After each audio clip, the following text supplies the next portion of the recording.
नमस्कार, आप देख रहे हैं एशिया न्यूज़ इंडिया। मैं आपके साथ प्रियंका आप सभी का स्वागत करती हूं। आइए आज की खबरों पर एक नज़र डालते हैं। अगले 75 साल में नागरिकों के अधिकारों और जिम्मेदारियों के बीच बने संतुलन, स्मृति ईरानी ने कहा।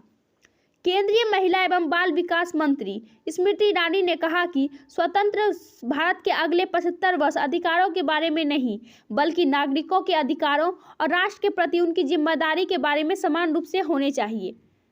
स्मृति ईरानी राष्ट्रीय विविध सेवा प्राधिकरण के 6 सप्ताह तक चलने वाले pan India legal awareness and outreach campaign के समापन समारोह में मुख्य अतिथि थी, जहां उन्होंने ये बात कही।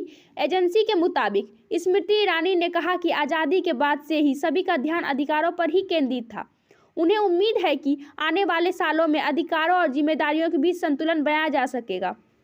इस कार्यक्रम में भारत के मुख्य न्यायाधीश NV रमन्ना, सुप्रीम कोर्ट के जस्टिस UU ललित और जस्टिस AAM खानविलकर के साथ अटॉर्नी जनरल KK वेणुगोपाल भी उपस्थित थे।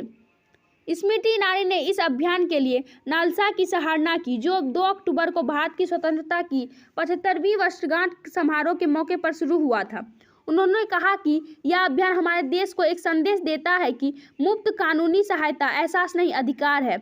इसके लिए उन्होंने नालसा और माननीय मुख्य न्यायाधीश और सर्वोच्च न्यायालय के न्यायाधीशों के प्रति आभार व्यक्त किया।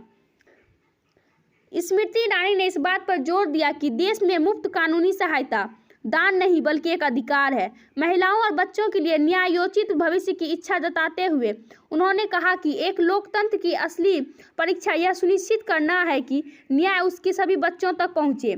स्मृति ईरानी ने कहा कि देश 26 नवंबर को संविधान दिवस मनाएगा। उन्होंने यह भी कहा, हमें विचार करना चाहिए और यह स्वीकारना चाहिए कि ये 75 वर्ष हमारे अधिकारों के बारे में रहे हैं। अगले 75 वर्ष हमारे नागरिकों के प्रति, स्वयं के प्रति और हमारे राष्ट्र के प्रति समान रूप से जिम्मेदारी के बारे में होना चाहिए। केंद्रीय मंत्री ने कहा, मुझे उम्मीद है कि आने वाले 75 सालों में अधिकारों और जिम्मेदारियों के बीच संतुलन बनाया जाएगा। तो आज के लिए इतना ही। आगे तमाम खबरों के लिए जुड़े रहे हमारे साथ। धन्यवाद।